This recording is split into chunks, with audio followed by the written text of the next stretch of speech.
Welcome, welcome, welcome. This is the official launch, the live online launch of Success Secrets for Disruptors. Success Secrets of Disruptors. We went back and forth so many times, and the first thing I say is the wrong title. Success Secrets of Disruptors. But you know what? It's also for disruptors, so it's both. I have with me today 8 other authors of the series, and I'll show you how this series fits together. So if you're watching us for the first time and you don't know anything about the series, well, you're welcome to look at all 3 books, not just the one launching today. So Success Secrets of Entrepreneurs and Success Secrets for Wellbeing. These books came out in the spring, and let's see if I can hold all 3 together. This is our baby that we're launching today. Success Secrets of Disruptors and for Disruptors. So we have a lot to share with you. So I'm going to stop talking now. And I did write the afterword, but we have 2 really important people here because all the authors met through a fantastic community called BIP 100, Business is Personal 100. So we haven't got 100 people talking today, don't panic, but we do have 16 authors in the book, and I think we have half of them here to present to you. So really, really exciting. We will have Thomas Power present in a minute because he wrote the foreword to the book, but first I'd like to invite Penny Power to just speak for a couple of minutes about BIP 100, the community and the philosophy. Penny, please unmute. Oh. Mindy, that's very gracious of you because I feel like I've actually gate crashed this really because I'm not an author and I haven't written the foreword, but I was just so excited to be here. So BIP 100 stands for Business is Personal 100, and it's a community, and we spend around about 3 hours with somebody before we decide whether they're right for us or we're right for them. And it's based on the principle and the philosophy of business is personal, and also the high level of expertise they have and the commitment they have to their skill and the impact they want to have.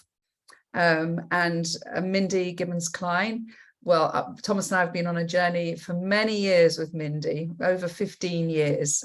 Mindy helped me launch one of my books, and it's just been amazing seeing these series of books come from BIP 100, from the authors. I know that every one of them speaks from wisdom of experience, which to me is so important. I'm not really a great one for learning from people that purely talk academically. I think our wisdom needs to come from empathy and having our feet firmly on the ground.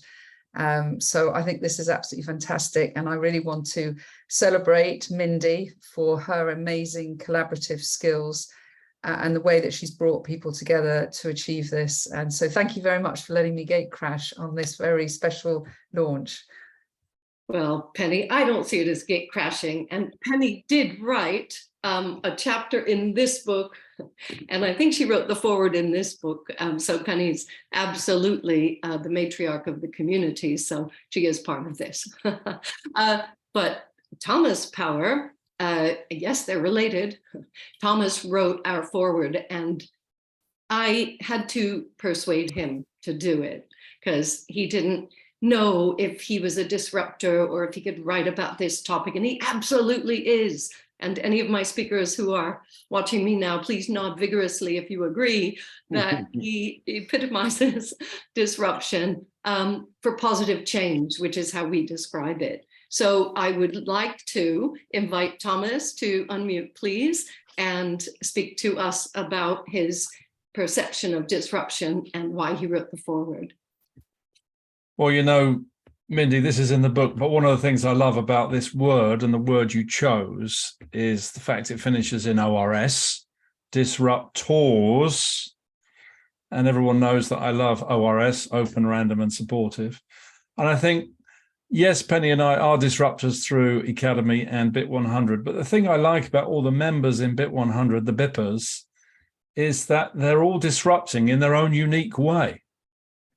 They all have different skills. They all have different approaches. They all have different methods, not just to their sales and marketing, but to their whole delivery and value add. And that's what I find so remarkable, that in the world we operate now, there's no sort of recipe, there's no formula, there's no magic potion. You have to build value and deliver value the way that you feel it should be delivered best. And I think every one of the BIPers is a disruptor. And I think the fact I've done over 3,000 interviews on Zoom to find you all, and had, I was just checking the database, had over 6,500 email conversations in the last 2.5 years, means that disruptors or BIPers, which I see as one and the same, are literally 1 in 100. You are very unique people to find. And it's a pleasure to be involved in the launch of this book.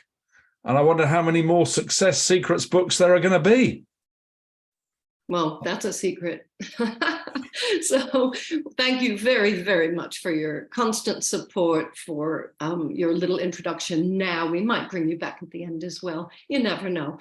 So for people who've just joined us watching the live stream, I'm delighted to be able to share this with 50 plus. I don't know, the numbers probably went up since I last looked, but we're recording it as well. And we'll make sure that it's available for you to watch. If you weren't able to make it live, welcome to those of you watching the recording. If you're watching it soon after the event, you'll still be able to take part in a very special offer, because this book, you can get the Kindle edition today, November 9th, 2022, November 9th, it's 99 cents or 99p. And that's in all the equivalents, so, you know, cents in euros, and I think it's 65 rupees, but you'll have to check that. Whatever region you're in, the book is definitely available on Amazon in your region, and you will definitely have a discounted price. So today's the day to get it. If you are interested in being a disruptor, if you see yourself as a disruptor, then you can grab this book today. So whoops, that's my timer. So perfect timing. So let me share a little bit about the vision for this particular book. You know, there's a lot of things going on in the world, and I won't be an activist right now. I won't be political, and I probably won't even be controversial, because it's not necessary. There's enough of that out there. But I think we'd all agree that there are some very, very big areas in our society and in our world that require massive disruption. Disruption in a positive sense that creates positive change, done purposefully, not the negative kind, not disruption for disruption's sake. And this is what excites me, because we can't just carry on the way we are, and the world can't carry on the way it is. I think we all know this, but we're looking to certain people. We're looking for people to create a better way, and that's what we're talking about today. So I am going to bring in, we have 8 of our authors. We have half of the authors here already. We might have more by the time we finish. Each one will speak for a couple of minutes about their chapter and their perspective on disruption, and see what you can learn. Connect with them after this, probably LinkedIn, but they will be welcoming to you to connect and have a conversation if you want to know more. So I'm going to go in the order that I see them. So the first person I can see is one of the royalty in disruption is Malcolm Tullett. Malcolm, please share. Royalty in disruption. I don't quite know how to take that, but never mind. My strapline on social media is that I'm passionate about safety, and it's about caring for other people. So all 3 speakers so far have mentioned positive disruption. And at the end of the day, that's a natural thing. And the last thing we want is negative disruption, like the Putins of this world and the Genghis-Khans of this world and a few other people that you can think about, because anyone can disrupt. So disruption is normal. It's a normal state of affairs. So for me, very simply, it's all about caring, and it's caring in 2 senses. First of all, you have to care passionately about the subject that you're involved in. And you also have to care about the people that you're talking to, because if you don't, then you're on the verge of disrupting in a very negative way. Now, the interruption or the break to the status quo, I think, is where we're all coming from, but in different ways. I've always, from my time in the fire service, looked at things effectively back to front, turning them upside down with a simple question, why? And my approach to everything is to ask the question, why? We always do it that way. Why? There might be another better way of doing it. And I'll keep it very simple. It's really all about how passionate are you about making things better for the people you're talking to? And that's the essence of my chapter. And it's called Care is Key. Now, before everybody talks about their specifics, I think every single one of the people you're about to hear from absolutely cares passionately about the subject they're going to talk about. And I think that's all I need to say, Mindy. So thank you very much. Brilliant, and kept to time as well. You could have disrupted and gone over, but I would have muted you. So it's okay. These are my friends and colleagues. They know my humor. Thank you, Malcolm, because I do think health and safety and risk, which you didn't mention, but you're an expert in risk, needs a good hard look at it, and is in need of some change and hopefully disruption. So thank you very much. Thanks for going first. And he has one of the chapters in Success Secrets of Disruptors. And this book is available again for 99 cents or 99 pence today. So go grab it from Amazon if you want one. All right, the next person I'm going to bring in is Tim Robertson. And Tim and I have had several conversations about doing things differently. And his chapter is very surprising. If you get to read the book, you'll see what I mean. But over to you, Tim. Thanks so much, Mindy. And it's a great pleasure to be amongst fellow authors here and a great community that we've built here. Sales is a much misunderstood world. And when I say disrupting sales conversations, it's about differentiating yourself. And the chapter, and you'll see more if you go to the chapter, is much more about differentiation than anything else, because it's become so competitive. Let's face it, any time you go into to bid for something or go for something, the competition around you from other players, and something Malcolm actually mentioned, the status quo. We all have a status quo bias. It's safer to stay the way we are. And some research says that this can amount to 60% of any sale being lost to nothing. Do nothing is the preferred thing to do. So disrupting the sales conversation is two things. In other words, why should I change? Why should I change what I'm doing at the moment? And the second thing is, why use me? And a lot of what people do is they find out the needs of customers. That's what we're told through history. Find the needs of the customers, their problems, their challenges, and sell to those. But the customer has now changed. The customer is much more savvy about what's going on in the world, much more savvy about different techniques, different things they can use. So you really have to show your value by looking at what they're saying, they've a chosen approach to a project, and adding value it through your experience. Now, you can't tell a customer what to do because they'll shove you back. If you push customers, they'll push you back. But what you can do is tell stories of the difficulties of that approach they're choosing in other customers. So a lot of what I do in the chapter is talk about how you can actually highlight to a customer. And stories sell, stories educate. We're all hardwired to listen to stories. And that basically is what we're going to do in that chapter, is look about how we can use stories of other customers to show the customer in front of you that their chosen approach. So you're actually selling the problem of an approach rather than selling the technique of what you can do. Because if you just sell to their needs, you're all going to sound the same. And it's either do nothing or it's price is the eventual thing. So that's all I was going to say. Mindy, I'm not sure where I am in my 2 minutes worth. Thank you very much for that, Tim. And some people were probably thinking, oh, I'm not in sales. I'm not. We're all in sales, whether we have a sales title, whether we're a salesperson, whether we have our own business, we absolutely need to sell. And yes, we are all in sales. And if you are in an employed position, you need to constantly sell your value if you want to stay in that position. So basically, yes, we all have to sell, and that's a great way to look at it. And thank you very much for reminding us about stories. So welcome to everybody who has joined us, and some have joined in the past couple of minutes. Some are watching our recording.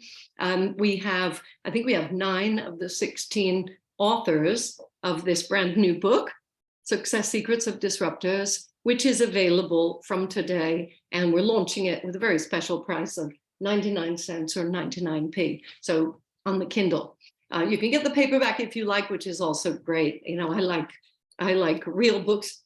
Oh, you can't smell it, can you? But I can. And you can highlight, you can use little Post-it notes. So I tend to get both for books that I really like. Okay, I'm going to bring another one of our authors onto the stage now. And she and I have not met in person yet, but we definitely have a lot in common. And you will really, really appreciate this talk from Dr. Paula Petrie. Paula, please unmute and share.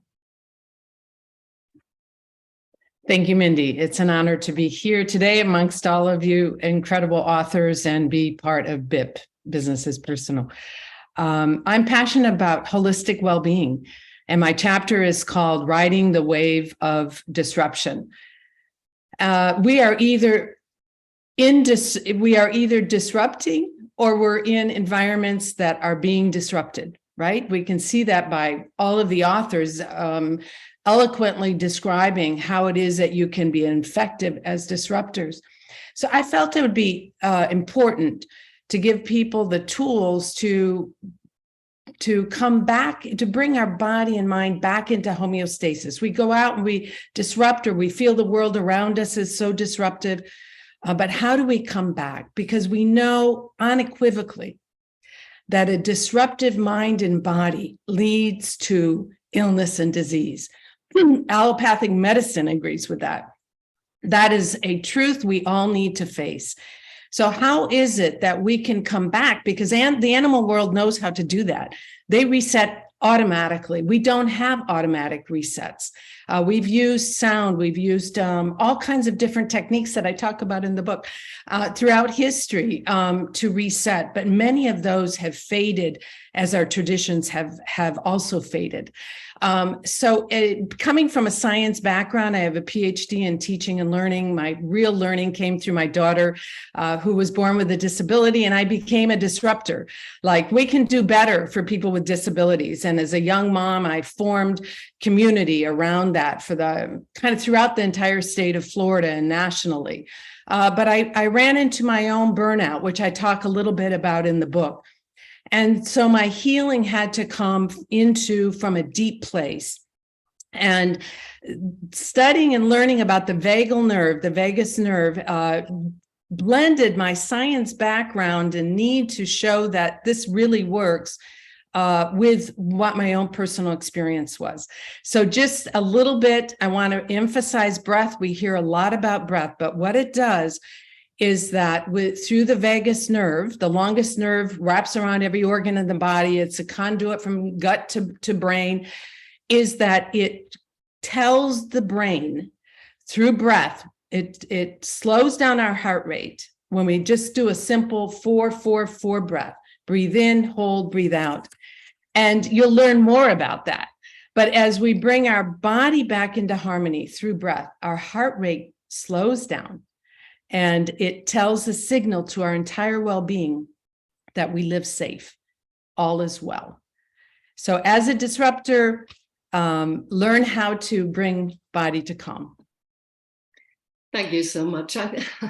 For people watching, you're already starting to understand the many different aspects and the many different ways to look at disruption, where it's happening, like Thomas was saying. so many different points of view and perspectives and experience, deep experience in these areas. So if you're beginning to get curious, then get your copy of Success Secrets of Disruptors now while it's on sale for 99 cents or 99p. Thank you, Paula.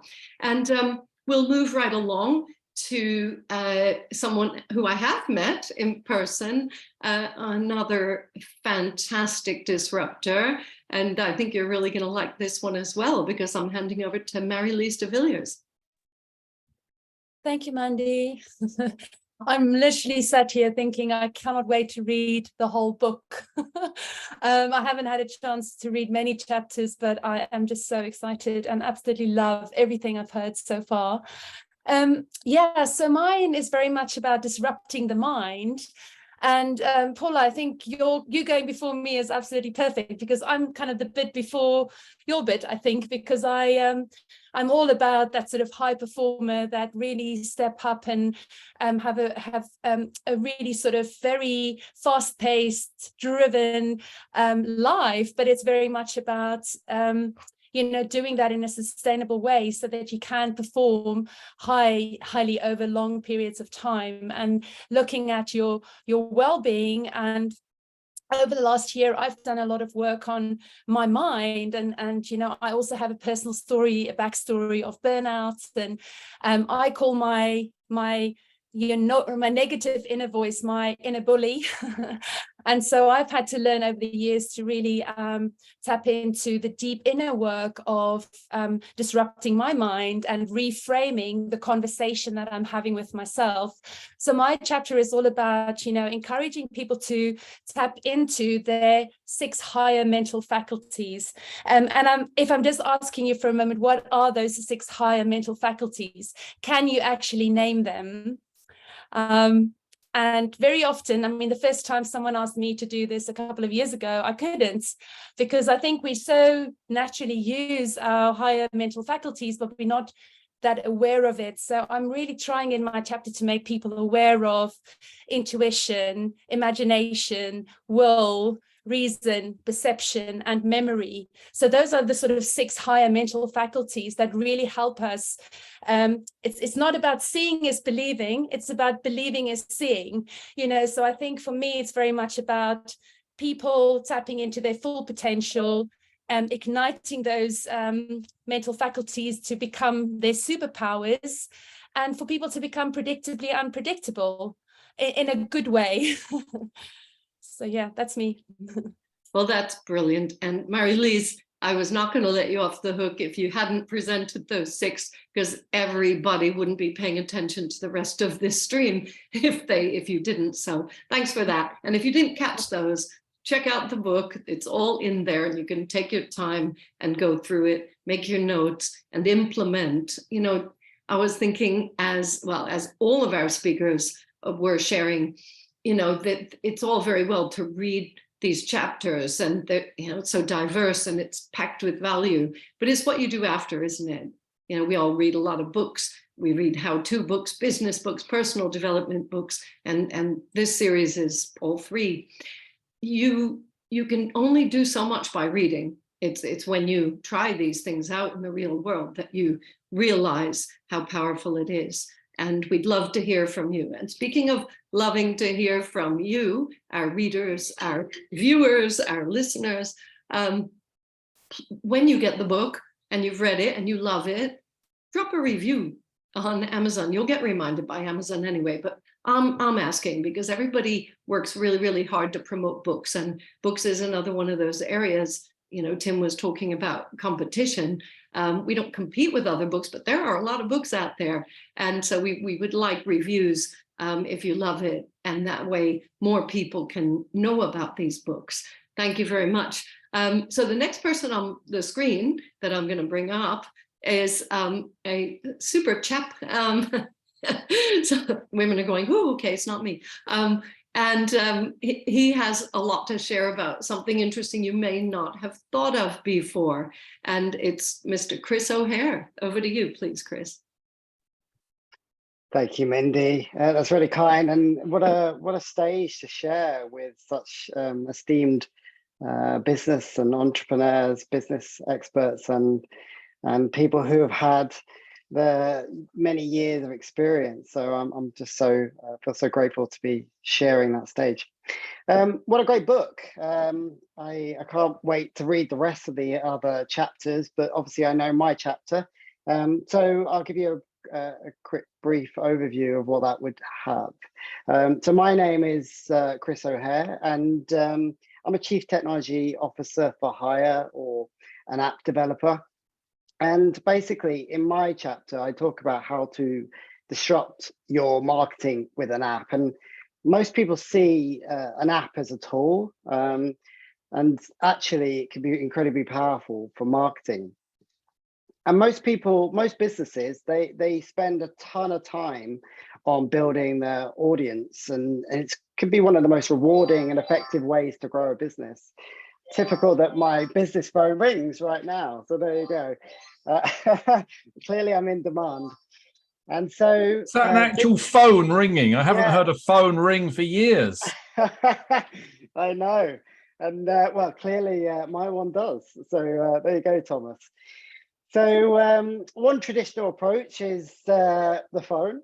Another one is through social media and search engines, and the engagement rate of a post on Facebook or on LinkedIn can be as low as 0.08%. There's a lot of zeros in that, and 0.35% on LinkedIn. And on Google, the top 3 links get 75% of all the clicks, which is quite incredible, considering you spend so much money and time on it. And it's difficult to see a return on that hard work. And that's because the tech giants own your audience, and they control the visibility of your posts with their algorithms. So that's one way of engaging an audience. But another way is obviously email newsletters, but they only get an average open rate of something like 4.5%. Again, that's incredibly low considering you're spending all that money on it. And the other way, which is what I recommend in this chapter, is that you can get your very own app, which rockets your engagement rate from 4.5% to 45%. And anyone who gets a push notification knows that they're just as visible as a text message. So yeah, definitely check out my chapter if that sounds interesting to you, in the success secrets of disruptors. And that's how you can disrupt your marketing with an app. Fantastic. And I don't know how many apps I have on my phone, but I really don't think I could live my life or run my business without them. I haven't really tried recently, but it's a fantastic innovation. Just the app in general was a disruption to the way we used to do things. So thanks, Chris, for being an expert in this area, and for enlightening people. This is the big question. Are you a disruptor? Are you? If you feel you are, then you're in good company. We will welcome you, embrace you. We'll ask you several hard-hitting questions, because the disruptor doesn't mind, a bit of challenge. But the key thing is that you feel understood, you feel heard, and you feel like you belong, because the issue with being a disruptor is sometimes you're on the edge, you're the black sheep, you're a bit of a pariah, you're saying things that people may not want to hear, but they're important. And our next speaker has had some very, very interesting experiences in this area. There's 4 left, and they don't know which one I'm bringing up. But the minute you hear the name, you'll realize that this person has grit and determination and is not afraid to speak her mind. It's Sarah Piddington. Sarah, over to you. As soon as you said speak her mind, I knew it was going to be me.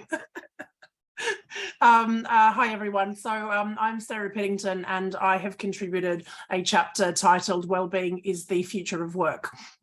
So I have 20 years background in wellbeing, mental health, health and safety for my sins, and I'm all about people, looking after people, and I think we can all agree that the world was significantly disrupted during the past couple of years with COVID. So the work world has been disrupted, and now we need to disrupt the way we treat our people. So employees are now very much insisting on balance. They're saying, you know, work got in the way of my life before. I've had enough of that now. We're all hearing about the Great Resignation and quiet quitting and all of these things. So if employees don't get a better balance with their current employer, they will take their talent and migrate to an employer who will look after them better. So in my chapter, I'm talking about how to convince organisations to make that change now, take their people's well-being into account, and then you'll have a distinct advantage over those who don't do that or who take up the mantle later. So in my chapter, I break down what well-being actually means and explain its component parts. I show how well-being creates long-lasting business value. This is something that, given the amount of money it costs to recruit people and to retain them, how valuable it is to retain your talent. And I refer to the world's biggest wellbeing and mental health studies, explaining the return on investment. So that's the monetary side, but the value on investment, the engagement of your people, the productivity of your people, and how investing in wellbeing can be achieved. It can achieve a lot of business growth and value. I like to tackle 3 big wellbeing myths. So I like to I've debunked those 3 wellbeing myths and given a 10-point checklist to ensure that your wellbeing ducks are in a row. Wow. Well, who wouldn't want that? I think people will. Yeah, we love that. We love specifics. We love checklists. I'm not sure people will, you know, appreciate or be happy with the results of the checklist, but it's the starting point, right? Thank you very, very much, Sarah. So one of the things that occurs to me when I talk about these topics, that was Sarah's timer, the big topics, the big issues in our society sometimes seem too big. I mean, the future of work, well-being, retaining your talent, there is so much to say about these things. It can be overwhelming. And we appreciate that. I appreciate that. And other speakers, nod your head if you also appreciate this, because, you know, we're not trying to boil the ocean. We're not trying to do everything and disrupt everything everywhere. I think, you know, for the readers of these books, for people who engage with us, you're going to do what you can, and you're going to do what you're passionate about in the areas that you're passionate about.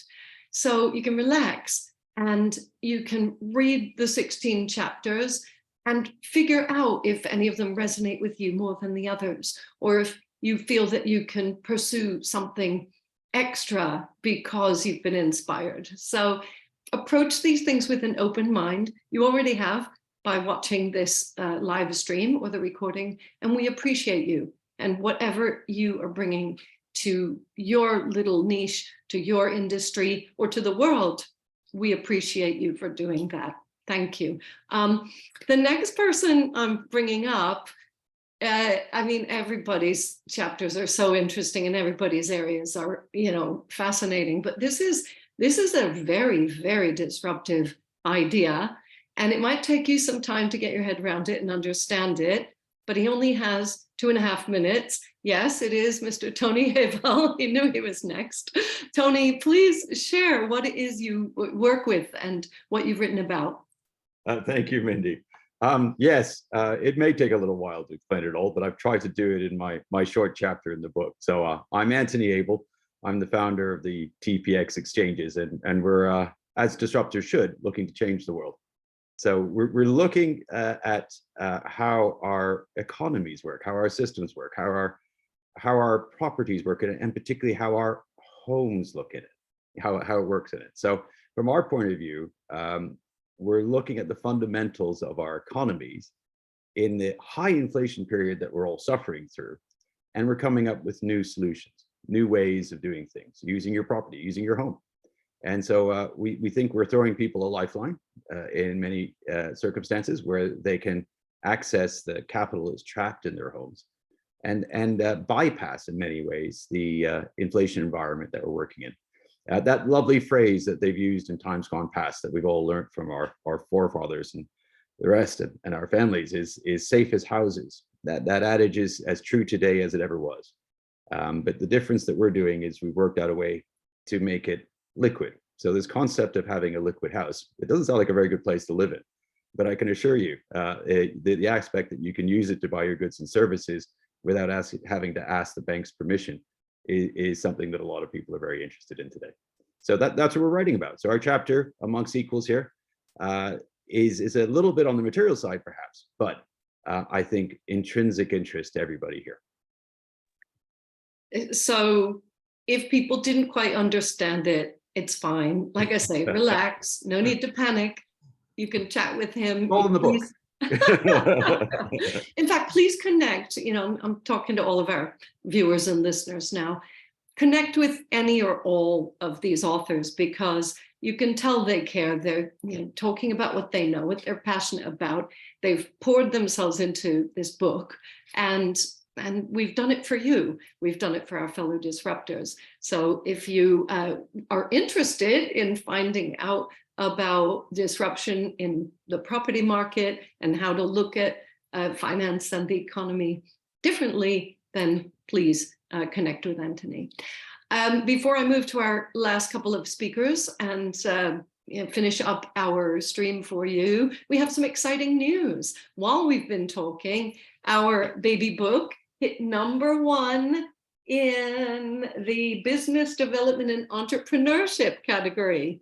So this is exciting. I mean, you know, #1, #2, number whatever, but it is a great achievement. There are a lot of books out there. In the US, there's over 20 million books on Amazon. And here in the UK, there's probably about 10 million now.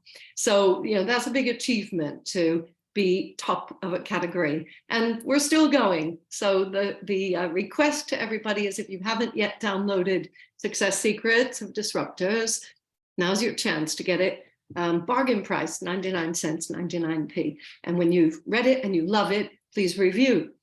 Okay, I promised myself I would share that message quite a lot. I think I've maybe overdone it, but whatever, I'm excited. The next person to speak to you has something very, very important to share. Everybody's shared something important, but this particular topic really speaks to me. And it's in the area of caring about people.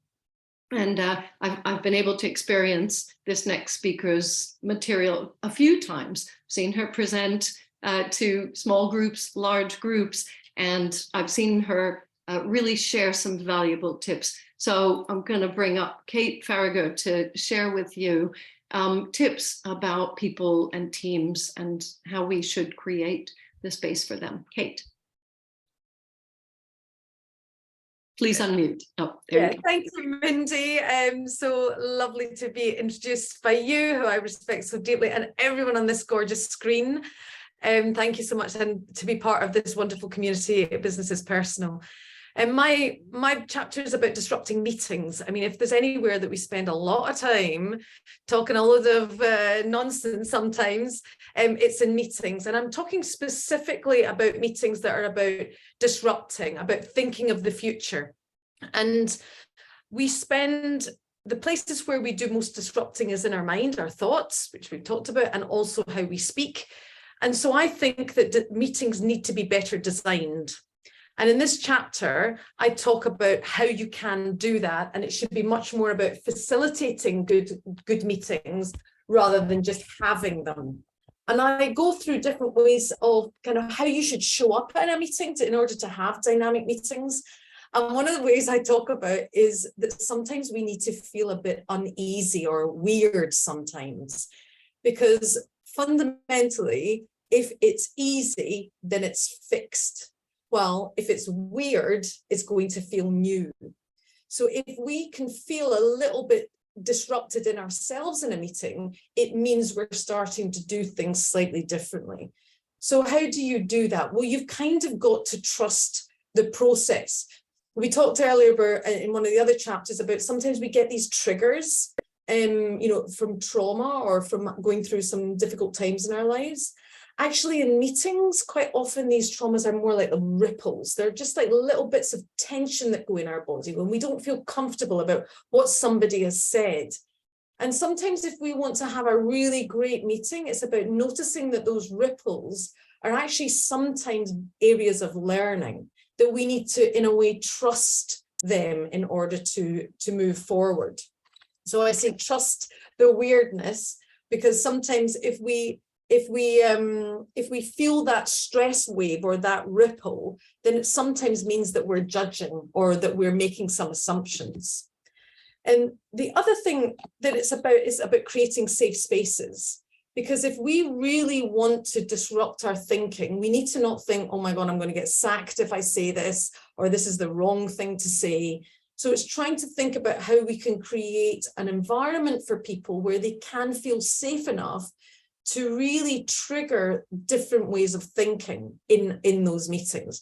Let's face it, these sort of types of meetings, if you think about how many people are in them and how much an hour meeting really can cost, you know, it's worth getting the design of the meeting right. So it's about creating a safe space where you can have conflict. Really, as Malcolm said at the beginning, really positive conflict, positive disruption. Because when you can have that positive disruption and you can create a place where you start exploring the unknown, you start thinking together rather than bringing your pre-prepared thought. And my chapter is about how you can start your team really disrupting at every meeting, so that you can. So my chapter's about horizon. Thank you so much, Kate Farragher. And the passion that comes through when people are speaking absolutely comes through the chapters as well. So if you're thinking, oh, okay, I've heard all this now, we've just scratched the surface, haven't we?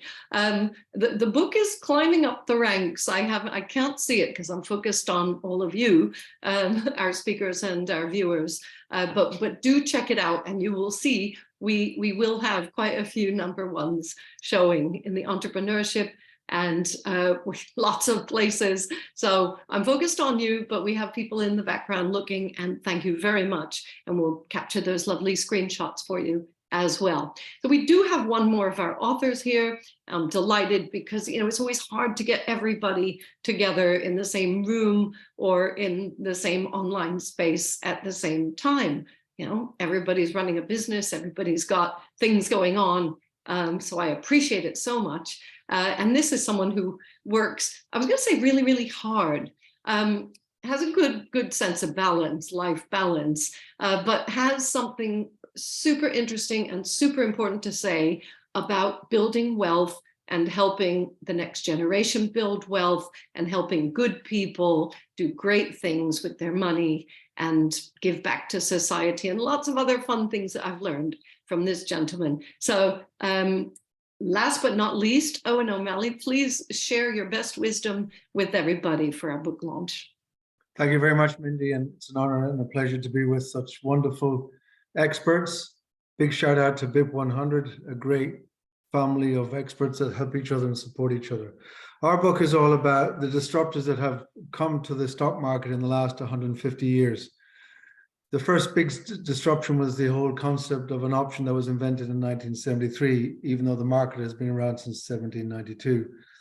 And then I talk in the book about how people like Warren Buffett, people like the founder of Walmart, Sam Walton, how they have done major disruptions and how they have changed the way people work as companies and changed the way how the market works over time. And in the book, I get down to real specifics about how you, who's just starting out, maybe has only just entered into the stock market, how you can use our disruptive technology to be able to use options to generate an income. As Mindy knows, and most people know, most people just buy shares, hold on to them, and hope they do well. That's what's called buy, hold, and hope. But we're no more about buy, hold, and generate an income. So we have created a very powerful system that we outline in the book, and you're very welcome to read it. And if you want to delve deeper, there are some QR codes at the end where you can actually look at some videos that will even dive deeper into the content. So again, a pleasure and honor to be amongst such people of caliber and quality. And we look forward to you reading the book and enjoying the content that's in the book. And thank you very much, Mindy, for chairing the whole effort.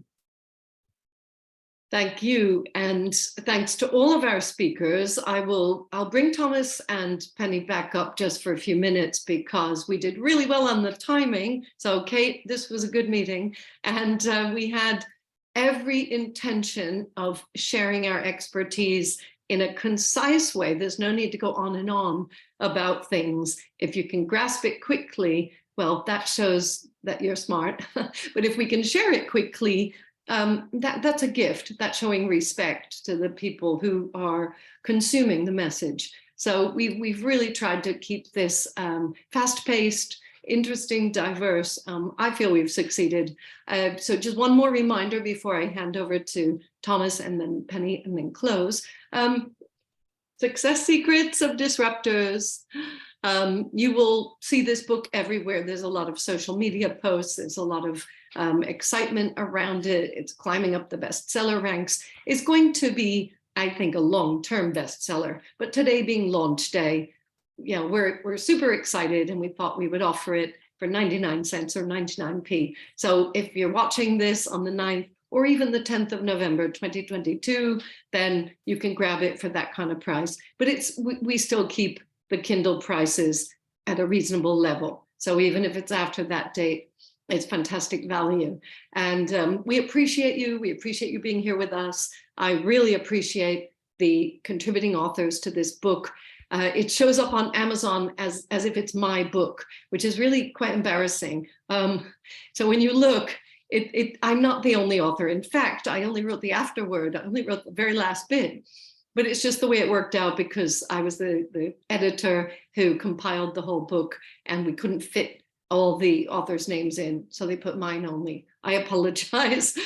You'll see all the authors' names in the description, in the content, and obviously on the front cover and in the book, because that's what we do. Okay, Thomas, last words, and then you can hand to Penny. Well, just a great show you've put on here, everyone. And isn't it lovely listening to everyone's expertise in 2 minutes? I think it's amazing to get your expertise across so quickly. And wonderful to see it flying up the charts, Mindy, so quickly. I didn't realize that things could happen at that kind of pace. So many congratulations on organizing it all. I look forward to lots more Success Secrets books. And well done, everybody, for contributing.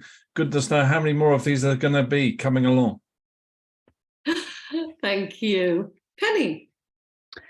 Well, I hope that a lot of people buy this book as gifts, because I think we're in a time when people are looking to have impact. And when you read these chapters, they realize that this is people that everybody can relate to, who are disrupting due to the sense of needing to have impact and overcoming some of today's issues that are around us. And so I think this is a great gift. I think it's the sort of thing that you can, if we've got attention deficit disorder, which most of us have nowadays, we find it really hard to swallow a huge book. This is a book that you can pick up and put down, decide which chapter is relevant to you, decide which one you want to share with friends and talk about. So this is just well-timed, brilliant book. So don't just buy it for yourself. Make sure you give this as gifts to people that you're trying to inspire so that they can have a great year ahead of them. Wow, fantastic. I had my whole promotional message around, getting them for yourself, but of course we want to share. Sharing is caring. Thank you to everybody who's taken part in this, who has been watching, who's been, I haven't looked at any comments on the LinkedIn because I've been busy, and we've had a great discussion here. So if you have put a comment or a question while we've been streaming, we will aim to respond to that as fast as we can. So thank you again. I first will stop our recording.